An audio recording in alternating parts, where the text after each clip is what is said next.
So we're here at King's Cross. God knows where this restaurant is. What I'm hoping to do is just start to share some of the stuff that I learned through my journey in self-employment. We hear a lot of negative news at the minute, so it's really refreshing to be around people that are just positive and want to do nice things for you and want to help. Hey, how's it going everyone? So I'm heading into London today and I'm going to take you with me. As you can see, I'm not taking the train because it's really expensive. And I know someone that lives in High Barnet. My brother-in-law and his fiance live there, so they kindly let me park on the drive, which is going to save me a ton of cash. So I've got a first meeting in Dishoom at 12. It's about 9:30 now, but unfortunately there's a few issues on the Northern Line which I'm going to need to catch from High Barnet into King's Cross. So hopefully that clears up by the time we get down there, otherwise it might be in a bit of a pinch. So we'll see what happens. Catch you in a bit.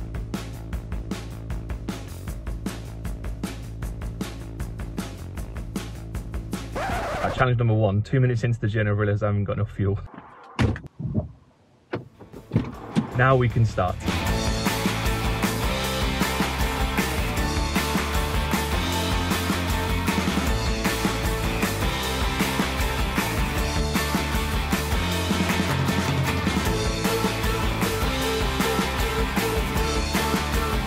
Alright, so we made it to Barnet, and it's about 11:15, so we should have time to get to Dishoom on time and not be late for lunch as long as the tubes settle down. So let's go and see. So it looks like the trains are still a bit disrupted. Might be a little bit late. Sorry Andy if you're watching. I'm just heading to the tube station now, we'll see what we can do.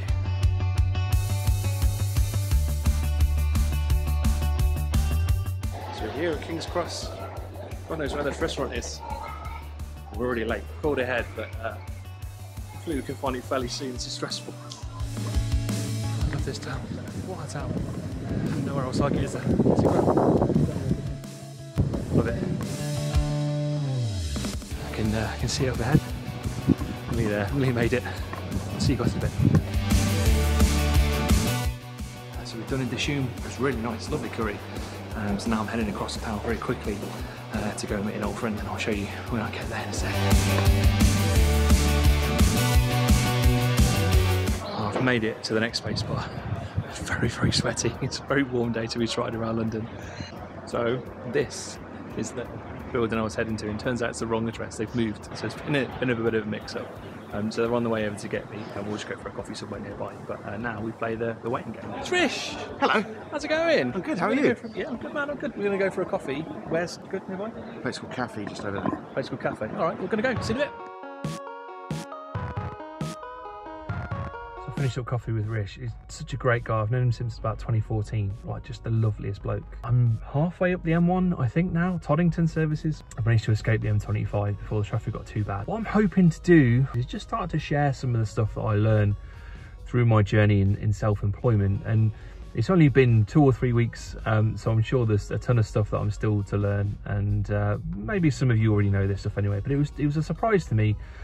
And so I thought it might be helpful to other people to sort of share this stuff. So the first one is just how important your network is of people around you. And so I've been really fortunate with friends and family around me being really supportive, but also my wider network of people that are in the accounting, technology sort of industry. And I think you can overstate how important it is to have that network of people around you. We hear a lot of negative news at the minute about how the world is and how selfish people might be and all that sort of stuff. So it's really refreshing to just be around people that are just positive and want to do nice things for you and want to help and want to support, and that's amazing. Relatively soon into starting, I think the business starts to take on a bit of a form of its own. And what I mean by that is when you start something, you have an idea of what it will be and how you want it to work and who you want to work with and all that sort of stuff. But very quickly you start finding that clients are starting to positively pull you in different directions and want to do this and want to do that.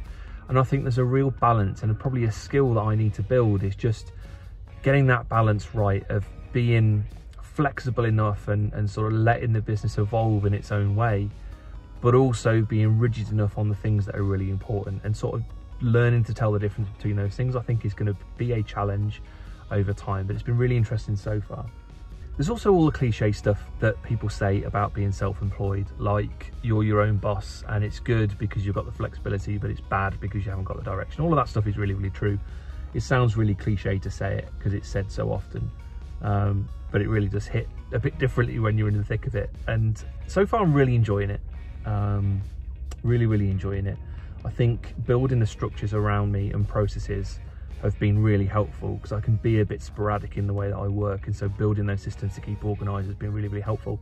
In fact, one of the first things that I did was to build out a CRM system in HubSpot to start tracking leads and inquiries. I know I would have lost them, I'd have forgotten them, I'd have written them down on a piece of paper and lost them. So having a good system in HubSpot has been really, really helpful. It's really, really basic. It's a little Kanban board, but it just shows me what stage each of those potential projects are at, and helps me keep on top of those. So if it's useful, let me know and I'll share a bit more with you. But it's the unsexy side of business, I think, the processes and the operations and that sort of stuff. But that's kind of what a business is, right? It's an organisation, it's being organised and having repeatable processes to get repeatable outcomes. So it's really, really, really important. And then the final reason for doing this is because it feels uncomfortable, right? Like filming and talking to a camera is sort of weird to me, especially filming myself while I'm wandering around in London was odd. But I think at times you've got to put yourself through that. You've got to put yourself out of your comfort zone. You've got to try and do new things, and this might be a bit shit, I don't know. When it comes out with the finished product, I don't know if this is going to be any good or not. But there's a really good quote that I remember hearing from Ed Sheeran about, you view it as a dirty tap. When you switch a dirty tap on, it's going to flow shit water out for a substantial amount of time, and then clean water is going to start flowing, and now and then you'll get a bit of shit, but as long as it gets out of you, it's fine. So with songs, you're going to write shit songs at the beginning.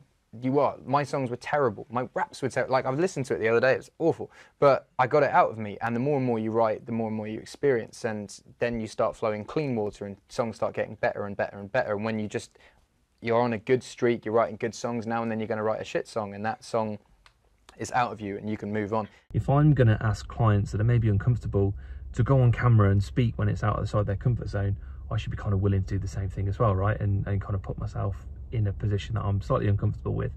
But hopefully, in doing so, I can kind of create something that's useful. And I don't know if this is handy for anyone or if it's useful. I think it would have been useful for me a year or two ago to see someone going through the early stages of self-employment. So hopefully it's useful to someone else. I don't know if it is or not. Let me know. Drop me a comment and tell me if this is useful or if you just think it's a waste of time, in which case fine, send that as well. But yeah, so that's a few ramblings about what I'm doing here. I'm going to head off now and maybe see you when I get back to the office.